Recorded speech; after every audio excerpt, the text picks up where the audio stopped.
And welcome to the Geeks, FNJ podcast.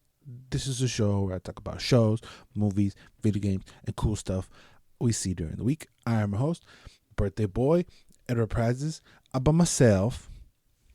myself today. So hopefully it's a quick one and I don't ramble for 2 hours, but you never know. So join me, please. Join me in this little journey that we're about to take for blank amount of minutes, whatever it is that says down there. Please don't forget to like, comment, and subscribe. Do all that good shit to this channel. Please, please, please. It's my birthday. Bring a bottle. If not, I'm going to go Tom Cruise on your ass. And if you don't do it, you're fired. Speaking of which, y'all heard this fool? This motherfucker went crazy on their ass. Listen. You're back there in Hollywood making movies right now because of us. Because they believe in us and what we're doing. I'm on the phone with every studio at night. Insurance companies. Producers. Damn, son. He was pissed. So for y'all who still don't know, Tom Cruise is currently filming Mission Impossible 7 out in London, I believe. And according to the reports, he was yelling at two crewmates that were not practicing social distancing. They had their masks on, but they were both like looking at the same monitor. That's what I've heard from different accords. And homeboy just went off and started roasting their ass. When I initially heard this, I was like, fuck yeah, you get them, Tom. Fuck, yell at their asses. A lot of people deserve a little yelling. Shout outs to Felix. A lot of people deserve a little yelling in their life sometimes. I'm like, hell yeah. But then I saw the reports that it was because they were looking at the same monitor, but they had masks on. I was like, all right, Tom, hold on. Like, too far. So I wasn't there. I don't know. It does feel like a good kick in the ass that people need sometimes. But I thought they were like making out or some shit, the way that he was yelling. But if they were just looking at the same monitor, I don't know, man. That might be too much. That might be too far there, Tom. But I get it. Like what he's saying is valid. That he's working out there for, like, he's creating jobs and making money moves to get this movie off the ground. And I get it. He sees the severity of if someone walks in and sees that, someone can easily shut it down. But I mean, I don't know. I was on the fence. Initially, like I said, I was all like, hell yeah, yell at their asses, Tom. Fuck that. They deserve it. Cálese palo, güey. But then, allegedly, it's just because they're looking at the same monitor. I'm like, all right, Tom, chill. But yeah. Shout outs to Felix. Let's get into the meat and potatoes of the show, man. Most of this is gonna be Cyberpunk, man. Like, honestly, it's been a shit show. Felix and I talked about it a little bit on last week's What You Doing. A lot of it, actually. I kind of reviewed it and gave my first impressions on it. I was not even like 10 hours in. I was playing and talking to him, he fell asleep, whatever. If you don't know what I'm talking about, go watch What You're Doing. So we talked a little bit about there, but I wanted to come on here and read the apology that CG Projekt Red put out for last gen Cyberpunk issues. And they say, we'd like to start by apologizing to you for not showing Cyberpunk 2077 on base last gen consoles before it premiered, and in consequence, not allowing you to make a more informed decision. We would have paid more attention to making it play better on PlayStation 4 and Xbox One. Your boy is broke was good. He playing on a PlayStation 4. All kind of issues. My conclusion to this was, I'm going to wait. I already have it. I'm going to wait. Let them bust out all these updates that they said that they were going to be pumping out in the next 7 days. It's been 4 days since they said that or something like that. But when a studio starts to offer refunds for their game, you know that something's really bad. So Sony removed Cyberpunk 27 from their PlayStation store, and they're offering refunds. They have officially removed it, offering customers who purchased it through their digital storefront a full refund to ensure a high level of customer satisfaction. That was taken in part. That was an action taken by Sony. Xbox later joined in offering full Cyberpunk refunds. They announced it will offer full refunds to anyone who purchased Cyberpunk 27 digitally, though it's not yet been delisted from the Microsoft store. You can still find it on the Microsoft store. You cannot find it on the PlayStation store. Checked. CD Projekt Red also offers refund for all digital copies and physical copies. Your boy got a physical copy. Its intention is for every owner of a physical copy or a digital copy of Cyberpunk 27 bought at retail who has valid proof of purchase to receive a refund. We will do this out of our own pocket if necessary. This is unprecedented actions. I've never seen any game do this ever. It was 100% a huge fuck up on their part. There were reports, and even Felix mentioned it, that maybe shareholders were pressuring them to put this game out. I don't know. I'm not behind the scenes. Cyberpunk launch issues reportedly cost CD Projekt Red founders $1 billion. The founders' joint share has gone severely down in value as well. It's a shit show. It's a shit show. It's definitely the cherry on top of our this year that has been 2020, of all the mayhem and all the fucking desmadre that's been happening this year. It had to happen in the gaming world one way or another. This was by far the most anticipated game. Everybody wanted it. We've been waiting for it for 7 years. I was just curious, and I wanted to dip my toes into the world. And like I said on the What You Doing, there is a world underneath all this glitchy caca. And everybody who's playing the real game on PC or on next-gen consoles seem to be loving it, seem to be enjoying it, seem to be saying that it's fantastic, it's great, story is great, this is great, that is great. That is not the game I'm playing. I'm playing a dumpster fire mess where I call my car and it shows up upside down and on fire. That was literally something that happened, and I captured on the What You Doing. So this is the giant fuck up. I've never seen anything like this before. People were comparing it to Anthem. I was like, okay, yeah, maybe. Anthem was a huge letdown, but Anthem felt more like a scam, and this felt more like it was too much to handle. Like if they would have delayed it maybe another 6 months, maybe delayed it a whole nother year. I don't know. There's promise. I feel like Anthem was just like a wet fart from the beginning. There was no amount of cooking or development that could have gone for Anthem for it to be a dope ass game. You know, after what they showed that E3, it looked good, but then at the end result wasn't that. I feel like there's a really dope ass game underneath all this caca. I'm just waiting for someone to come with a pooper scooper and clean up all that caca, man, so I can play, because it is disappointing. It is. And I want to play it. I mean, I have it. I'm staring at it. It's right here. I'm looking at it. It's right fucking here. I have it. I'm going to keep it. I trust in CD Projekt Red that they're going to come out with all the updates and fix this bullshit. I think they were giving refunds up until a certain point. So let me fix my camera. Sorry about that. The fuck do I got on my hand? After a certain point, I think it was someday in January, I forget the date. After that, you can't just get a full refund, obviously. But I'm keeping it. I'm gonna gamble and say that they're gonna fix it. They're going to. They have to. They don't have to, but I feel like they will.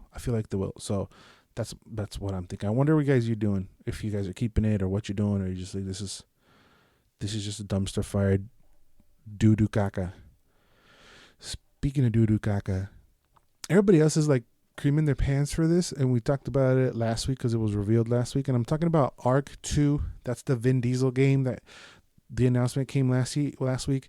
Funny enough that I felt this from the beginning, and I kind of called it that this feels more like a arc featuring Vin Diesel rather than a Death Stranding where it's Death Stranding featuring Norman Reedus.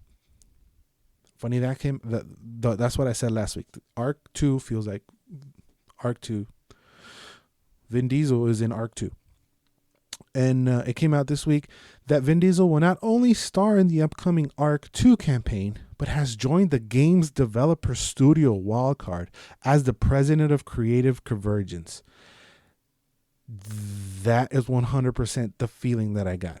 This is he's the head of creative, and he's going to do everything in his power to make himself look good in this game.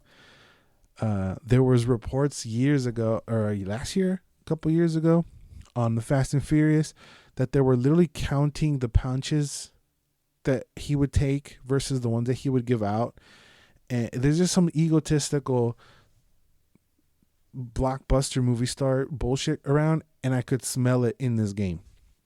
I feel like this game's not gonna be good.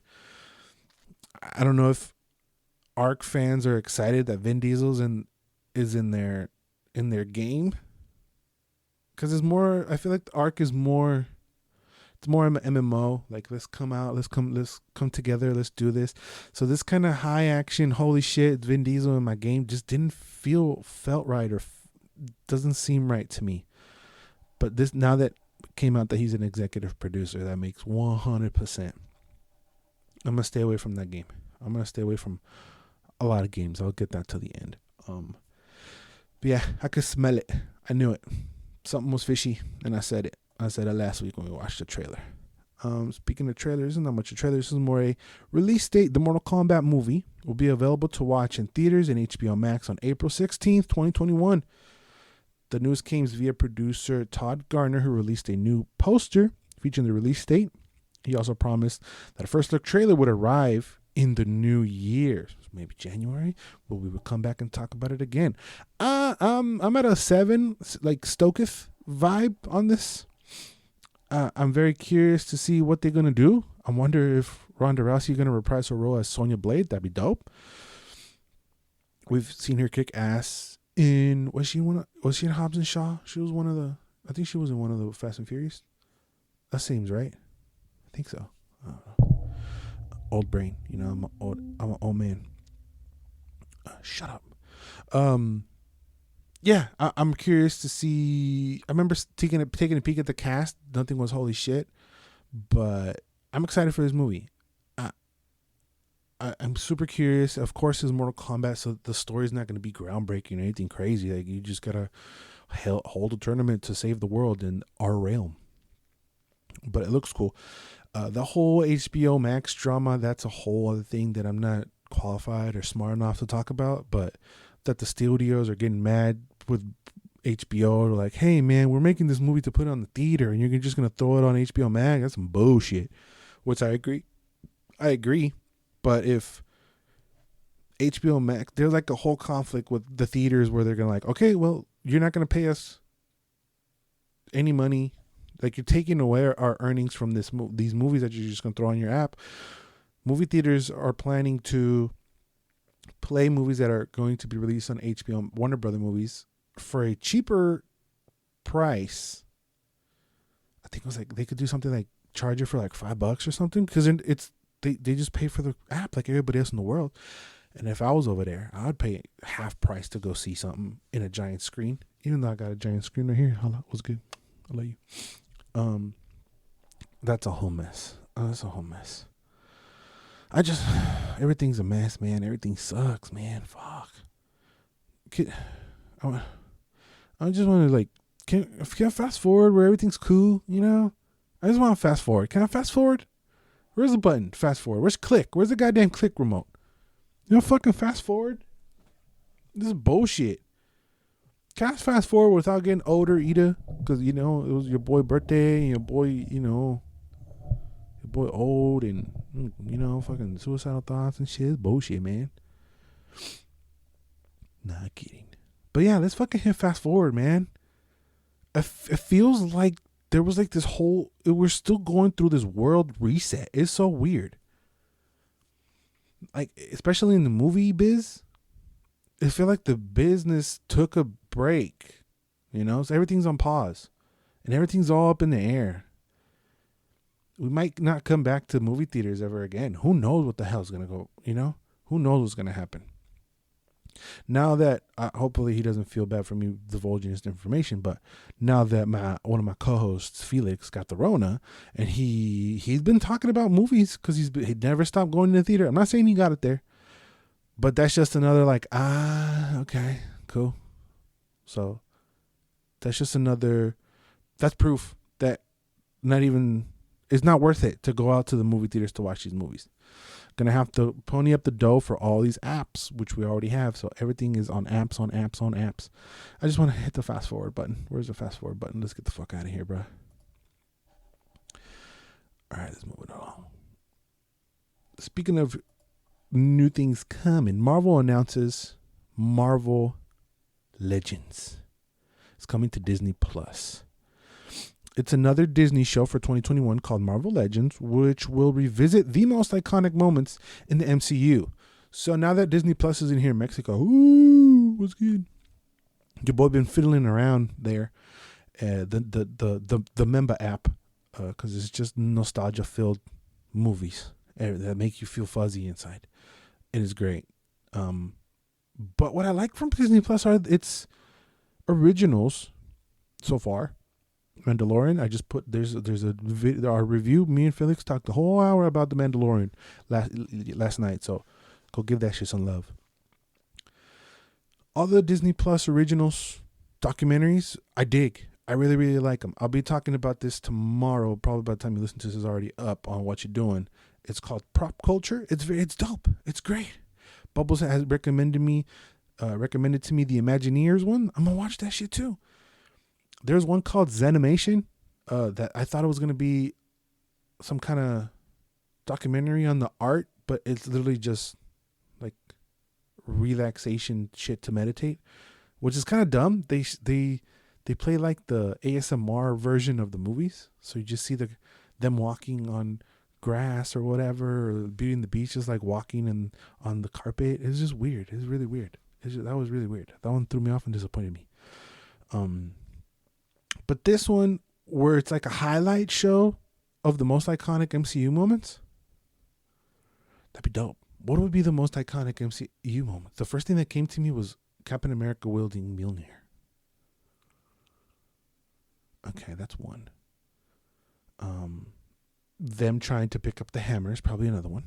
I'm probably missing like giant, blaring, glaring ones, but those are the ones that come to my mind. Avengers Assemble, that's a good one. That's a good one. The fight in Civil War, that's a good one. That's a good one. Spider-Man taking the shield, that's a good one. That's a good one. The Hulk going, roar, that's a good one. That's a good one.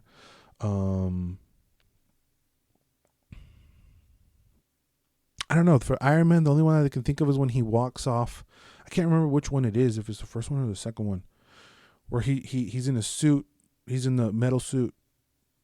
He's in the Iron Man suit, and then he walks out and he like directly gives a presentation, and he's all like, "What's good, fellas? How's it going?" That's pretty dope. What's good? What's cracking?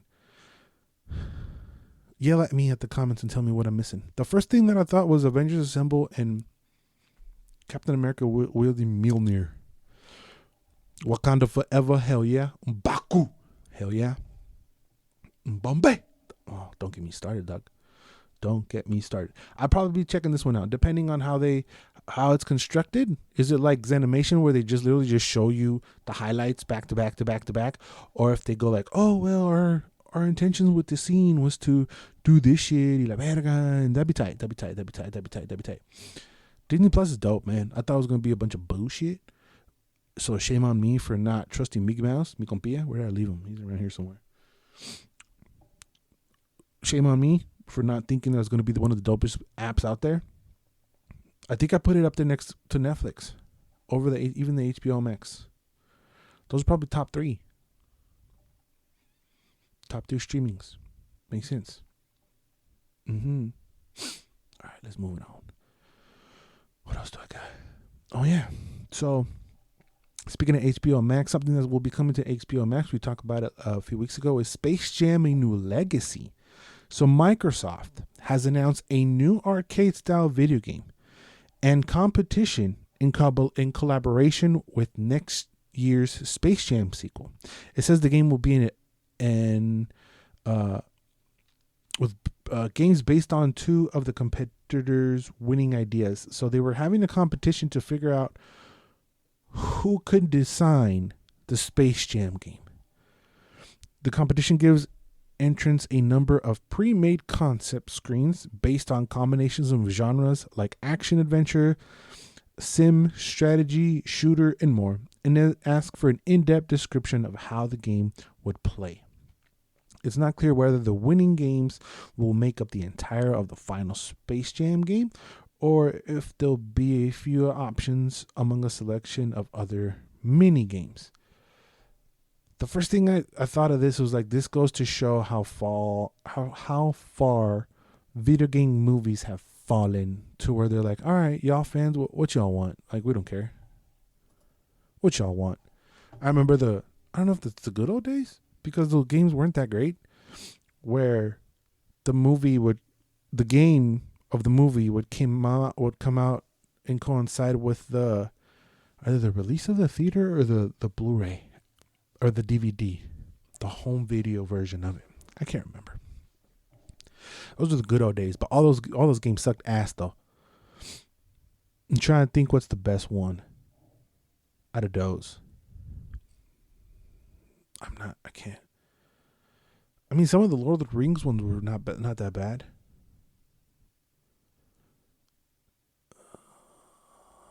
Yeah. Leave a comment down below. What's your favorite movie game? I remember it used to be popping in the Super Nintendo age. Everything used to have a video game. Everything. I remember when you used to put in the VHS or home videos, and you get those trailers and commercials before you get to the movie, and then you would have like 3 of those commercials would be for video games for other movies or the movie that you're watching. I remember that shit. That was dope. The first thing that comes to my head is Aladdin. Probably Aladdin and Lion King. They're over there. I don't want to go get them. Aladdin and Lion King are dope. That's fucking dope. That's dope. I remember those. Remember? Y'all remember? Remember bears. All right, y'all. We're breezing through this episode, son. Let's get into trailer talk. This first one. Oh, damn. I didn't bring them up. This first one is from Chloe Grace Moretz. And it's called Shadow in the Cloud. So this is like in the 1930s, 1920s. Old school shit. And she seems to be a aviator, combat gunner chick. That's what she's got, like an aviation outfit on. So I thought the way this was starting, but she had a broken arm, so that threw me off. I thought it was going to be like a Amelia Earhart kind of movie. That would have been dope. But then she says, "Oh, my name is so and so," and I thought they were going like a legit route. And then apparently she's like a gunner for the aircrafts, and they're like being dicks to her. "Oh, you're a girl, you can't do that." And then planes show up and she shoots them and like, fuck you. So I'm like, okay, cool. All of a sudden, because it has like a really real tone to it, I was like, okay, this could be like the story of this lady that helped out this dog fights and shooting, and she was dope at the pew pews. Cool. All of a sudden, this fucking monster shows up and it starts attacking the airplane. I was like, hold up. There are monsters in there? What's going on? And she's shooting monsters, and monsters are fighting and breaking into the plane. And I was confused. Oh, what the fuck is going on, man? And the monsters don't look that great. Whatever, they kind of look like giant bats or with like zombie. I don't. It's weird. But she's kicking ass in this. But that switch just fucked me up really bad. I was like, what the hell's going on? What's going on? And they're shooting them. And then at one point, this was some fucking dumb Fast and Furious shit. She falls out of the plane, right? But there's an explosion behind her. I don't know the physics of this shit. Your boy dumb, don't know no science, nothing. So she's falling out of the plane. There's an explosion behind her, and the explosion propels her ass back up into the plane. I'm like, what the fucking shit the fuck a deal? it looks stupid, and I'm 100% down.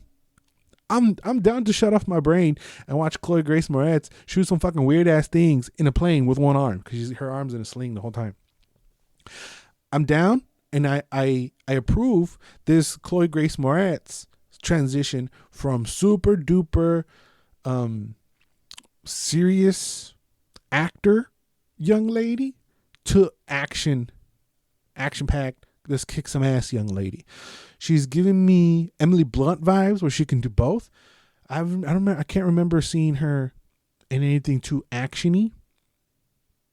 I mean, Carrie, maybe.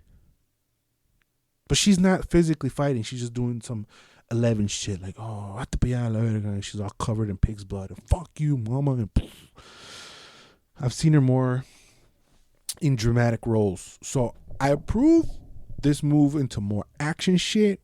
I approve Chloe Grace Moretz's transition into an action star. Dope. Just don't turn into Tom Cruise. Never go full Tom Cruise. That's all I ask. Don't go full Tom Cruise. What I mean by that, you know what I mean. The future is Okay, yeah. Let's do. Scary, dog. This next trailer is called Outside the Wire.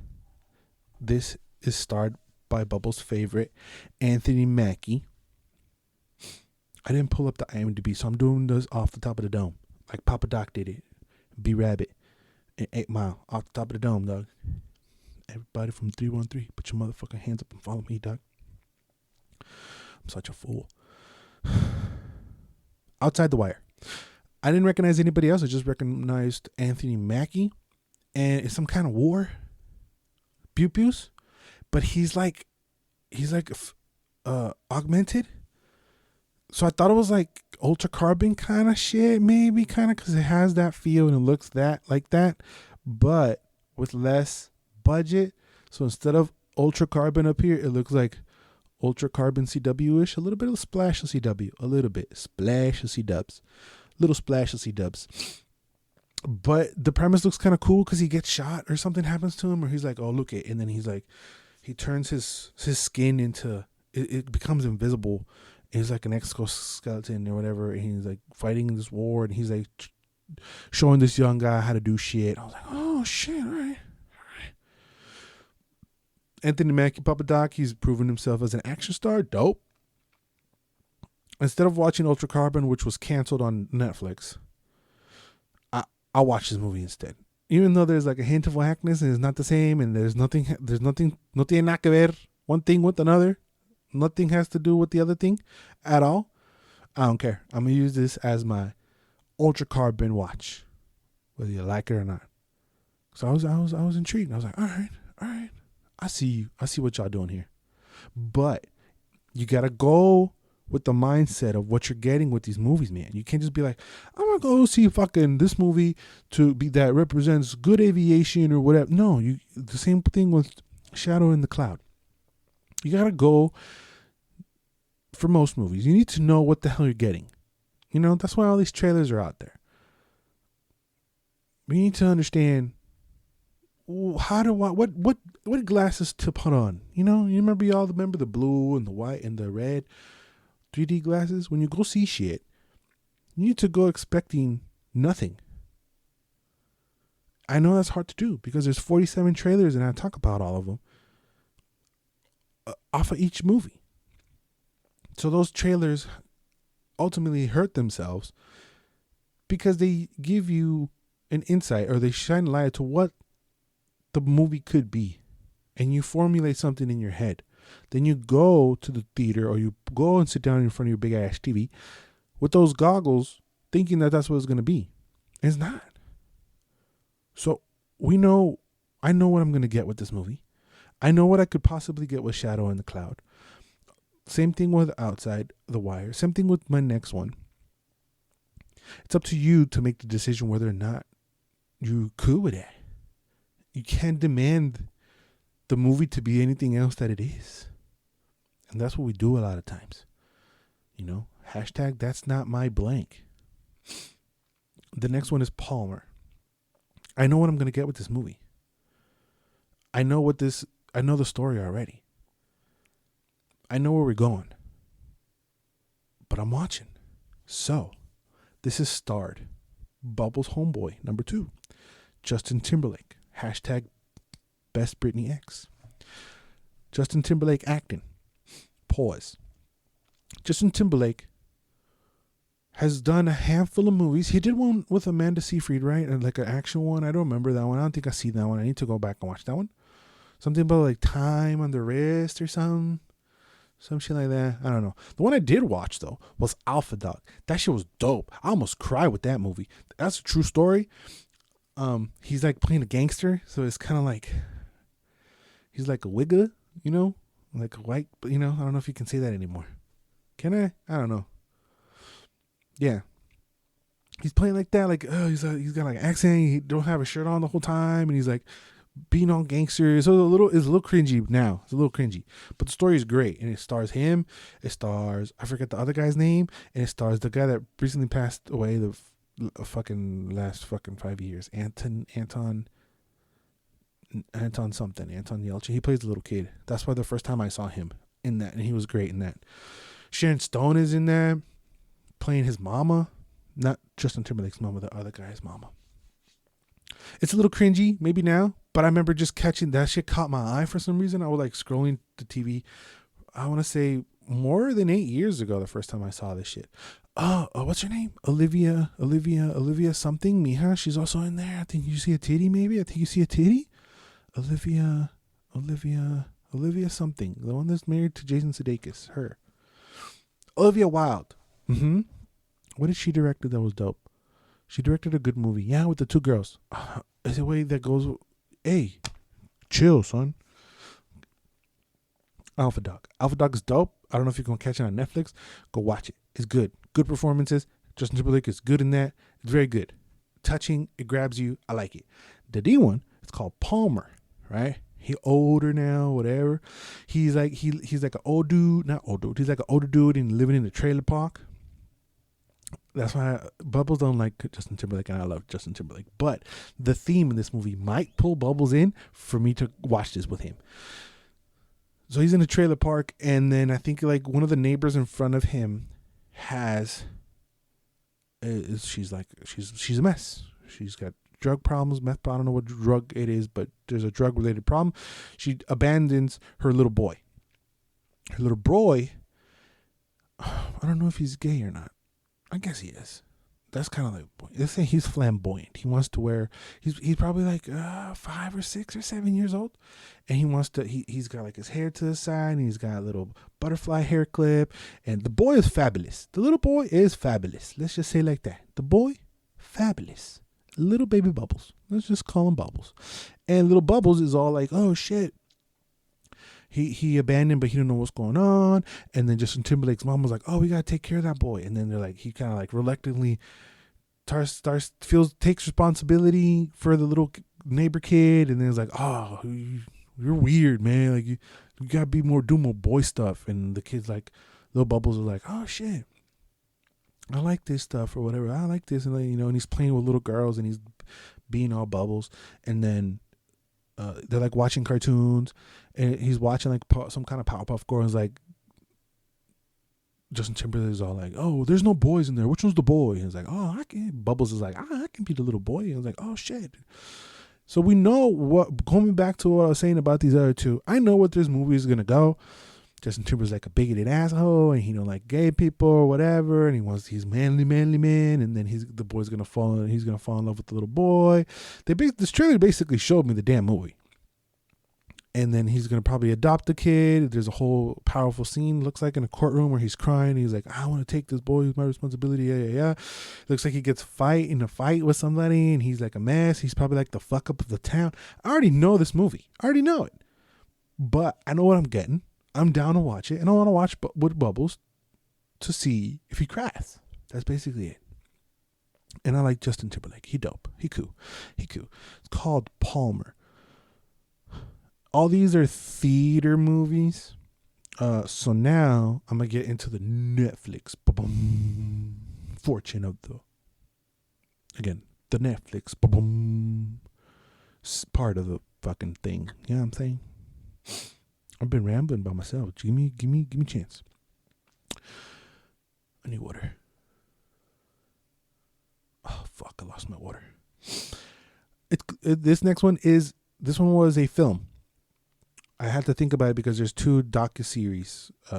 One is a film and one is a series. So I was trying to think which one was a series and which was a film. This one's a film, and it's called Crack, and it follows the glow up, I guess, of crack and what it did to our country, United States, America, and how it impacted the black community, how it's glorified in music and glorified in movies by selling it, and what it did to real people and that kind of stuff. So that's interesting.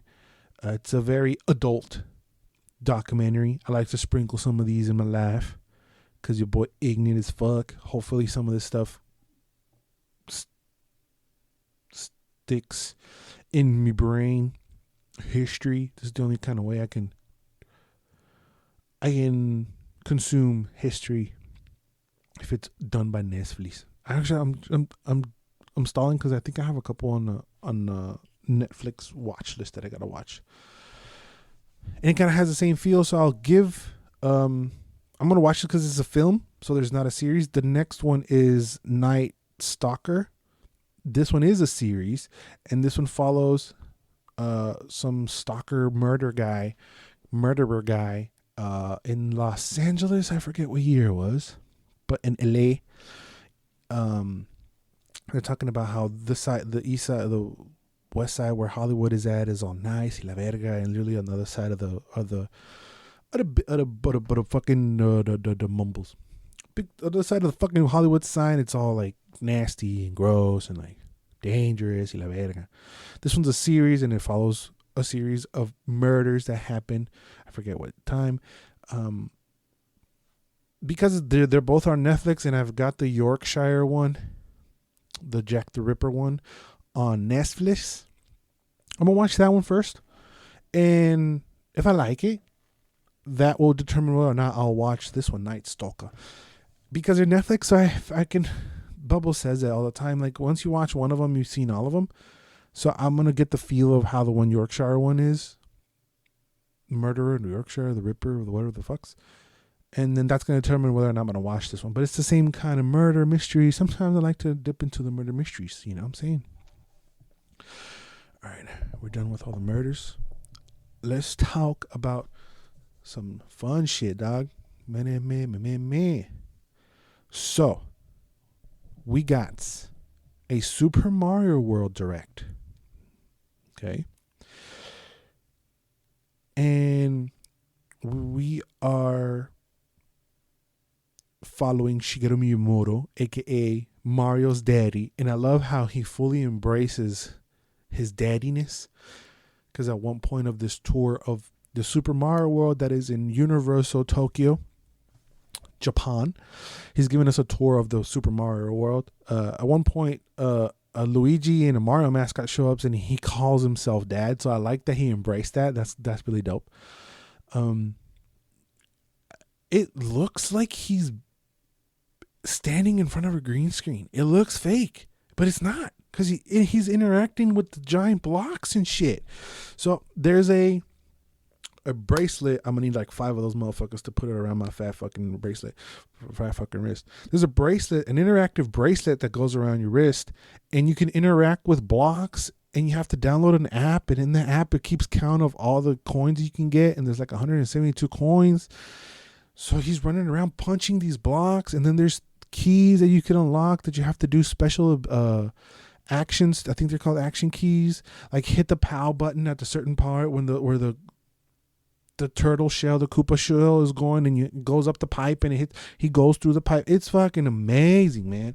He literally answered most of the questions Bubbles and I had when we first talked about this trailer fucking 3 weeks ago or whatever it was.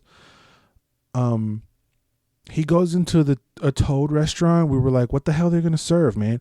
Well, everything mushroom based. Oh duh, no fucking shit. We didn't think about that. We dumb, yo. Like mushroom burgers, and they had this little parfait shit in shape of the block. and like star muffins and shit. It looked crazy. It looks dope. The thing that only slightly thing that concerned me is like the fact that people have to interact with the blocks. But because it's in Japan, people are respectful, you know what I'm saying? If it was here in Mexico, man, and I said it back then, that fucking block would disappear in 2 weeks, way, and it'd be in the back of somebody's pickup, way, and a fucking swap meet. Somebody was selling it because we can't have nice things, man. And he punched him hard. So I was like, all right, there's going to be little kids punching it. But then I'm like, no, it's Japan. Japan nice, dog. Japan respectful. So he continues the tour. He walks through a pipe and he's explaining how the feeling of going through pipes. And then he's like, oh, he was in a dungeon and then there's a bomb. And then it goes off. And then you can hear everywhere there's music. The way when you first enter the world, you go through a pipe and you come out through Princess Peach's lobby from Mario 64, and it had the bomb painting on it. It was sick. You gotta watch the video. It's about 15 minutes long. It's sick. And then he was like going through this corridor. He said it was the underground level, and then at one point the camera stays behind and he goes down. It looked like he's walking straight, and it looked like he's shrinking, but it's like a camera effect. It's like, oh, I'm small now. And then he turns, and everything is huge, as if he got hit by Mario and he shrunk. It is crazy. It is interactive. It looks dope as hell. What other questions did he answer? The Bowser ride is Mario Kart inspired, and then they showed the props of all the cups that you usually win, like the Star Cup and the Flower Cup and the Mushroom Cup and the this cup and that cup. And the story of the Bowser ride is that Bowser invites you to race for the Universal Cup, and then he shows you the Universal Cup, and it looks fucking dope. I'm stoked. I was like, all right, great. And then he said at the end that they will be making it available for the rest of the country, and he mentioned Florida, he mentioned California, and your boy blacked out. I don't remember anybody else though where he said, but Super Mario World will be coming to Universal Studios in Hollywood, both in Florida and Cali. I'm going back. I need to lose 100 pounds to be able to ride this shit, but I'm down. By the time they can rebuild it and I can rebuild myself, dog, that's fucking dope. I'm super stoked. I can't wait whatever 4 or 5 years. Oh no, I'm gonna be like a 34-year-old big motherfucker trying to get into a little Mario Kart. Damn.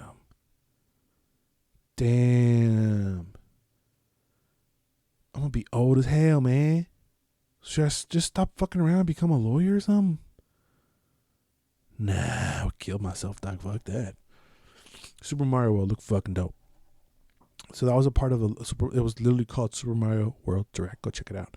There was also a Indie World Direct, and it's filled with all the same bullshit. App-looking games for your phone. Everything looked whack. The only thing that stood out for me was 3 games. One is called Cyber Shadow. It's an 8-bit classic to the vein of Ninja Gaiden. Dog. It's a Metrovania, jump around, hit shit. The music is classic, the graphics are classic, the gameplay looks classic as fuck. It's called Cyber Shadow. The other one was called Happy Game. This one was freaky. This is the only one that stood out to me. The artwork was different. The gameplay looks different. It's like some kind of circular thing. And there was like happy faces, and they were turning into like sad faces. It looked weird. It looked freaky. It looked cool. It looked different because all these app games are starting to blend and look the same. Don't like it. So anything that stands out, I like to shine a light on it. And Happy Game definitely did. This other one is straight up an app phone. Terco, pendejo. App game. It's called Grindstone. It's like there was like a bunch of little monitos on the screen, and then they have to like do 4, 5, and 6, 7 or a kind and do some kind of line. It's like a puzzle, and there's a bunch of levels. There's a reason why I wrote this one down is because it's produced by Cappy. Nobody else knows what Cappy is, probably except for Bubbles and Anton and myself, because there's a little game that we play that we call Moose. That's a whole different story why it's called Moose, but it's not called Moose. It's called Might and Magic, and it's like a 2-player chess game, kind of strategic, turn-based style game. It's very fun. But these are the same developers for this new game called Grindstone, and it looks phone app game as fuck. So if it does come for the phone, I might be downloading it, because I like it. Cappy looks dope. Then they made the final was the fact that Among Us will be coming to Switch. I think it was available already. That's a big deal. Among Us is the little game that could, man. This game is so crazy to me because it makes me do things. Okay, that's weird. No, it doesn't make me do things. I was watching a James Charles video of him playing this shit. For y'all who don't know who James Charles is, first of all, who the fuck are you and what the fuck? Second of all, he's like one of the biggest makeup gurus in the YouTube world. This fool was playing Among Us with his friends. Your boy, instead of literally starting this goddamn podcast, I'm procrastinating con pendejo just watching this fool kill people and kill his friends. You know? Y está guapo el cabrón. Está bonito. Está bonito ese güey. Está bonito el James Charles. Está bonito. He cute. But this game is... I'm not one of watching gameplay. I'm more of try to create the content so people watch me play. But this is the one game that always had me watching, man. And I thought it was going to be a fad. I thought it was going to go away. But the little 3-person studio is smart enough to keep putting out content. It is also be coming to Xbox in 2021. And it's available now for Xbox Game Pass Ultimate PC subscribers. So I would like to do like an Among Us Christmas thing for the fam. That'd be dope.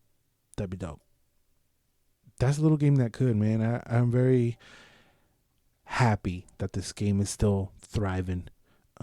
I thought that out of the both of them, this one and Fall Guys Ultimate Knockout, I thought Fall Guys was going to survive a little more. But the things that they implemented in Among Us now with the proximity chat, that's like all the content that people are putting out. Your boy been watching it. It's just something about it. It makes me, it's good. It relaxes me and I like it. It's the dope. It's pretty dope. So that's what's been going on in the world of entertainment. I did want to take this opportunity because I'm by myself to talk about a little something. I was going to do a whole video on it, but might as well talk about it now because I'm by myself. So this year I took it upon myself I said like, okay, I'm gonna try to keep up with everything games related. I'm gonna try to buy these games whenever they come out and play them, pre-order, all that shit, right? I said, I got a YouTube channel that I talk about games. Might as well pick up the games new. Your boy don't do that.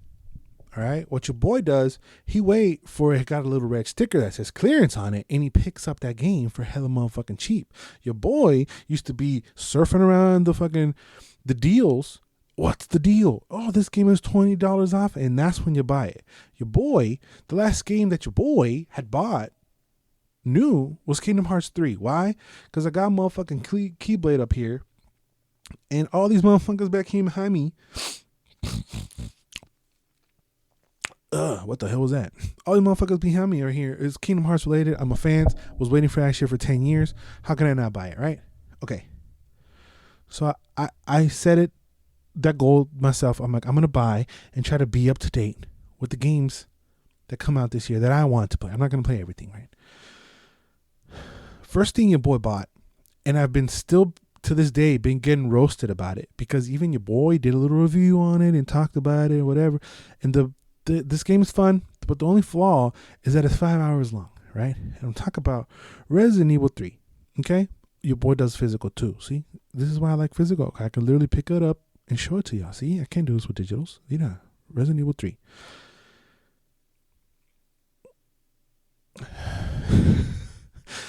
The hype for this game was real because of Resident Evil 2. So it was coasting on the success from Resident Evil 2 remake. I thought we were going to get the same level of shit. People have been crying for this game for years now. We want. Well, here it is. It wasn't a disappointment for everybody else who wanted to revisit this place, and they did. Raccoon City, as Jill, as the fucking Mexican heartthrob Carlos or whatever, I forget his name is. But they did leave stuff out of it. Ultimately, I felt like $60 for this game was way too much. I really did. I felt like this is $20 game. It's like a $20 experience. It also comes with Resident Evil Resistance that was supposed to be an online multiplayer. Today, if you log on, I don't think anybody's playing that shit today. So and they put money into it. I would have much rather them get rid of that game mode and put back, like, I think there's like some kind of clock tower level that they took out. They took out parts of the original game to do this. Why? I don't know. So this is $60. To me, it's not worth $60. All right. So this is a fail to me. After that, we had games that I bought, because after that was supposed to be Cyberpunk. After that was supposed to be Watch Dogs Legion, but little baby Bruno showed up.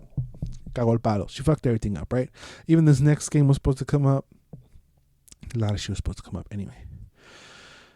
The game of the year, Last of Us Part Dos, right? This is probably the only ones, right? I'll get into whatever the fuck later. That is worth the $60 of a mission. There's no bugs, as far as I'm concerned. The only qualms are with the story and the way they told the story. If y'all listen to this, y'all know it won all the awards in the world. This was one of the ones that is worth the $60, the pre-order, all that other shit. You know what I'm saying? So that's a win. That's a win. Good job, games. This one I didn't pre-order. It even has the pre-owned sticker on it, but I should have. But this goes to a larger point that I'm trying to make. I waited. I wasn't even gonna get it. It wasn't on my radar. Stupidly enough, I don't know why it wasn't. There was a lot of hype while it was on. People were talking about how gorgeous it is, etc., etc. And it's Ghost of Tsushima. I picked it off a super mega deal. I think I paid like $40 for it. And it's a special edition version. It comes with the box. Y todo el pedo. It's fucking sick, right? Sickness. I played this game probably like a month or two after it came out. So whether or not there was patches that fixed the game, I didn't hear that there was a whole lot of qualms with it in the beginning. I'm saying qualms a lot. I don't know if there was a lot of problems with it graphically in the beginning, which I do not believe there was. That's another $60 game to this day that I would pay. It's beautiful. It's gorgeous. It's amazing. It's fun. It's fantastic. It was also all over the video game awards, as we talked about last week. It's all over the place, right? After that, your boy wanted to play as a clique full of grannies and fuck up London, right? Well, there was also your boy pre-ordered this shit, all that shit. There was a bunch of bugs with this one too. There was a bunch of problems. There was drops in frame rate. There was they had graphical problems. It's been patched up now, but I finished playing it. So what good is it to me, those patches now? I would say this is a $30 game. $30 game, no pre-order, whatever. If for y'all who not on the video, I'm talking about Watch Dogs Legion. I forgot that some people aren't watching what I'm doing, but I'm showing the game case. I forget. My bad, dog. I forgot about y'all. Love you too. Bichitos. Watch Dogs Legion. For the hype that I was on, it didn't live up to the hype. It was a fall. It fell flat to me. I shouldn't have spent that money on it, honestly. I should have waited for the better version of that game. After that, your boy was the wettest, the soakest for his probably top 3 game of the year, Spider-Man, Miles Morales. This game came out. It was beautiful. They had no graphical problems with it. There was nothing wrong with it. It might have been a tad too short. Other than that, this game is beautiful, perfection. So, yes, another point. Good for you. After that, we got Assassin's Creed Valhalla. We have a couple couple bugs in it. I'm not done with it, but still I'm having a good fucking time. Yes, $60 game. After that, I picked this up on a fucking sale, dog. I haven't even played it yet, but I haven't heard of any graphical problems with it. I should have spent the $60 on this. We'll come to this later, but I'm gonna put it over here for now. Finally, I already talked about it in the beginning of the show. Oh, the other game that I showed was Doom Eternal. Sorry. Finally, esta madre, bro. I won't be playing this shit until they fix the bugs. I already talked about it. What I'm trying to get at is, actually, now that I'm looking at it, it's not that bad. Out of 2, 3, 4, 5, 6, 7, out of 8 games, no, tú vete para allá, tú quítate la verga. Out of 8 games, 5 of them are worth the $60, right? These 3, the other 3 let me down. Actually, Assassin's Creed should be over here too, because there was also bugs and shit. So a 50%, oh shit, I moved the camera. So there's a 50% win rate, right? The way I used to play games is that they would come out and it would take me probably 6 months, right? To play a new game, a game that come out. Oh, okay. Like, let's take Doom Eternal, right? This shit came out in February, March, I think. March came around at the same time as Animal Crossings. By the time I'm playing it now, it's been 9 months. So any problems that this game could have at launch, it's fixed. It's gone. It's been patched. So the very first time that I put this game in to play it, I'm going to be playing the best version of this game. Without a doubt. Yeah, I'm not talking about like consoles or whatever the fuck, right? But the best possible version for my needs, for my console, I'm going to be playing it. I am not doing that right now with Cyberpunk. I have to wait to get the best version of this game. So what good are all these fucking pre-orders and all this extra money that I'm spending to play these games at launch if they come out broken? This is my big takeaway of this year. And I, like I said, I don't do this. Your boy waits for the deals. And I'm thinking from now on, I'm sticking to the deals. I'm not going to ride the waves. I tried to. I didn't like it. I felt rushed. I didn't enjoy Watch Dogs Legion because in a week or two later, I had to play Spider-Man. You know what I'm saying? In other world, I would have waited on Watch Dogs Legion, done Spider-Man, and then play Watch Dogs Legion's best version of it. All patched up, todo bonito, be nice. But I didn't do that. I'm not going to go back and play this. Your boy don't go back and play games. I could have picked up Resident Evil around this time. It was for $20 and save all this other money and play the best versions of the game. That's what I'm trying to get at. The longer you wait, the more time it gives developers to patch things up that they don't know what's coming on at launch. It's not worth it. It wasn't worth it to me before, and this year, especially with Cyberpunk, it's reiterating the fact that it's not worth pre-ordering any game. That's a lie. You have to have faith in the studio. And from now on, Sucker Punch has earned my respect. Obviously, Naughty Dog has earned my respect. Insomniac has also earned my respect. These games came out in the very beginning, man. In the very beginning, there was no problems with it. I think it's Raven who does Bethesda. Okay, Bethesda's a little goofy, but depending on what game they do, you know. Ubisoft was up there for me. But these years, the little bugs that they had, Assassin's Creed, it depends on the Assassin's Creed. It depends. It really does depend. But instead of just blindly pre-ordering something because it looks cool and your boy wants to play everything anyway, I'm going to go back to my good old ways of just playing the best versions of the games. That's what I used to do. That's what I'm going back to. It's weird now. This is like my whole This was my 2020 right here. I mean, there's a bunch of other digital games, but obviously I can't show them. But this is my 2020 roster. And it's a 50-50 shot. Honestly, in another world, I would have waited for Cyberpunk probably.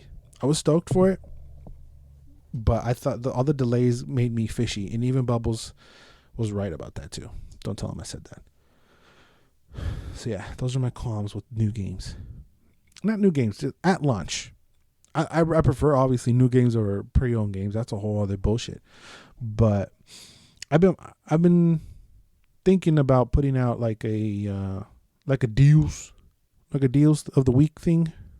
You know, I think might start going down that route, going down the line of the PlayStation Store, see what they got as far as deals go, because I feel like I have a good feel for that, and I might start doing that. But yeah, I just wanted to spew and vent a little about that. No more pre-orders unless the game really, really deserves it. I gotta go back to being stingy, man. Y'all break my heart, man. Resident Evil 3, you broke my heart. Cyberpunk, you broke my heart. Watch Dogs Legion, you broke my heart. Like, and it's tough too because we're transitioning into a new console generation. So that's another whole thing too. Of, do you buy the lesser version of a game now, or do you wait to play the best version of that game once you upgrade a console? Now I'm saying, if I would have waited for Cyberpunk, if I would have waited for Watch Dogs Legion to play those on the PlayStation 5, I would have got the best version of those games. It would have been 2022, but my experience with those games wouldn't have changed. No, it would have changed. It would have been better. Y'all understand what I'm trying to say? Or am I dumb? I mean, I know I'm dumb, but like, am I making any kind of sense? I don't have Bubbles here to yell at me or Felix to fall asleep. Hey, wake up, come on. But then I look at Miles. I don't think that my experience of Miles would have changed that drastically if I would have played on the PlayStation 5 or the PlayStation 4. Because it's a dope-ass game. It's a dope-ass game all around. Same with Ghost of Tsushima. Same with The Last of Us. Same with Assassin's Creed. But the other three, I would have waited. But hindsight is 2020. Hashtag fuck 2020. All right. I want to wish y'all a Merry Christmas. I want to thank y'all for the birthday wishes. These are my presents. These are physical representations of the fact that Bubbles love me. Wait, where am I going? There they are. Thank you very much, Bubbles. The category this year was Joker, as you can tell. He bought me a bunch of shit. He loved me. As much as he hates me on camera, that fucker loves me, Doc. He's not going to say it. He's not going to admit it. He loved me. You love me. Yeah, thank you for the birthday wishes. Your boy old as fuck. I'm gonna stop the camera and go cry into a ball because it's bullshit. But yeah, next week's episode's up in the air. I might do a solo. Who the fuck knows? I don't know what I'm doing. I never know what I'm doing because it's a little weird with the schedules and with the stuff. I might not do nothing, but that breaks my heart because I haven't stopped putting out an episode at least once a week. So I don't want to do that. I might come late, maybe on a Monday, Tuesday, who knows? So thank for all 20 of y'all listening and watching me ramble for a little over an hour. Leave a comment down below what you guys still think about Cyberpunk. Are you excited for the Mortal Kombat game? What are your Marvel MCU highlights that you could think of? If you were to make a Space Jam game, what would it be? Do you like Justin Timberlake as an actor? How soaking wet are you ready to get ready to go to Super Mario World, dog? And what games did you buy this year that disappointed you? Yeah, answer anything. Leave us say anything. Let me know what's good. All right, I'm gonna get the fuck up on out of here. Always and forever, you do you. Peace. That's it!